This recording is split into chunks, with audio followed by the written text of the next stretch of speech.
excited about what's going to unfold in this space, musicals, from today and for several weeks from now.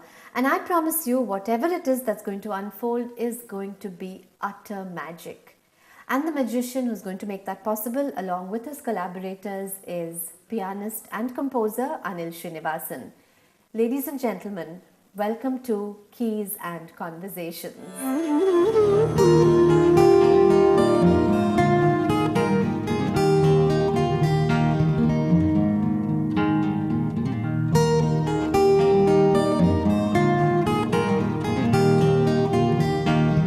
Thank you for joining us. We're going to be seeing a lot of each other. It's my pleasure. And I'm looking forward to the conversations that we'll be having and the conversations that you will be having with your fellow musicians. But I thought let's start with the piano itself. Now there is this misconception that it is a Western instrument, but it's not. And in fact, I myself didn't know until a couple of days ago. That's an interesting insight that I dug up myself not very long ago. The origin of the piano is actually the santoor, and everybody knows that the santoor is an instrument from Kashmir and also a large part of Middle East and Arabia. It uses the same principles. In fact, if you look at the piano here, you see a lot of strings, and when I play keys, all it does is that some hammers are hitting a string. See? It's hitting the string. There's a hammer, so if you can look at it here, hammers hitting the strings. It's the same principle of the santoor. And the santoor traveled westwards and became an instrument known as the zither.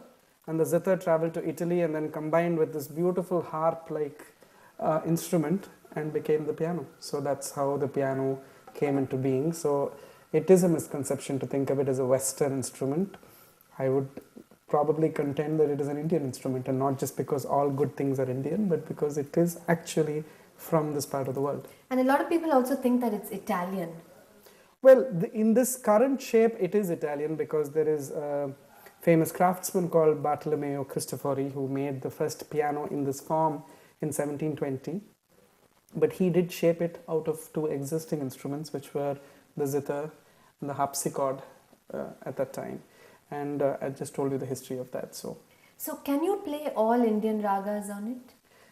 See, you can play technically or probably practically, you can definitely play a number of ragas on the piano. Does it produce the same sensibility or aesthetic flavor that, say, a Carnatic musician or a Hindustani musician can produce? Probably not. So why don't we take a very, very traditional classical Indian raga, and if you can play it for us and tell us how different it sounds. Let me take something like, say, a Latangi. Okay, so this is a raga that goes.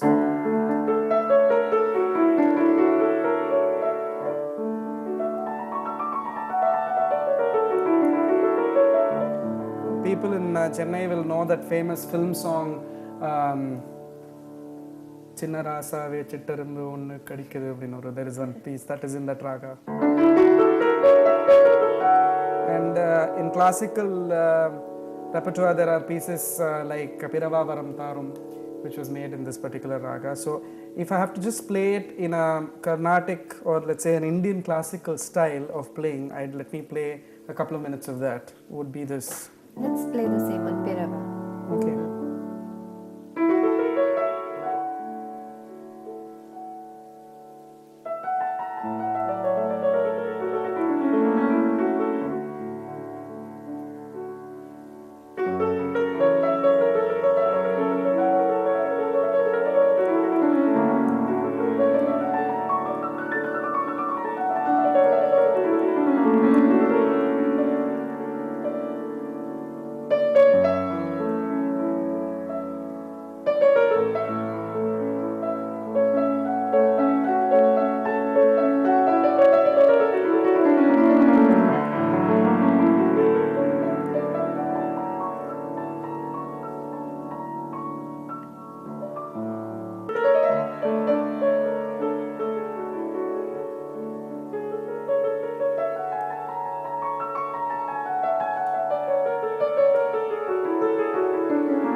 one way of playing it.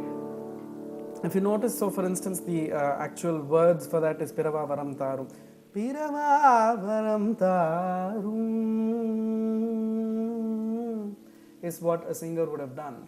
But that's not entirely possible. And what I have therefore desisted from is to try and play it like this, play the actual melody.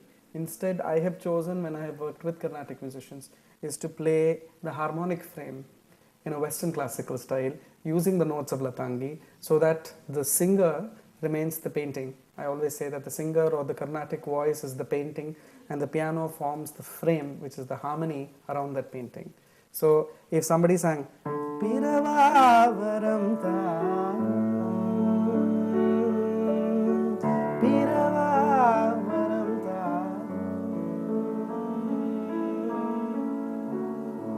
and so on, then this gives you the flavor and gives you the depth of the composition without taking away from the beauty of that painting. So, are you more comfortable playing happier tones or melancholy? I ask because John Mclaughlin said that you play sad beautifully, but happy also becomes sad.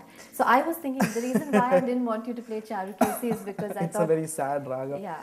I think John Mclaughlin said that because I tend to be very contemplative in the kind of music that I make, and contemplation about yourself usually reveals facets and sides of your personality that is not one composite degree of emotion of happy. I think contemplation reveals to you things about yourself which require work, which require some completion, some things that require closure. I think contemplation always throws up things that we regret, things that we are unhappy about, and that automatically translates into the music that you play. But you are happier than I've ever known you now. We won't disclose why, not yet. We'll come to that in the course of the many conversations we'll have. That is also true. But can you play Jeenie Jeenie for me since we started? Sure. Jeenie Jeenie is a piece by Kabir, as you know. So.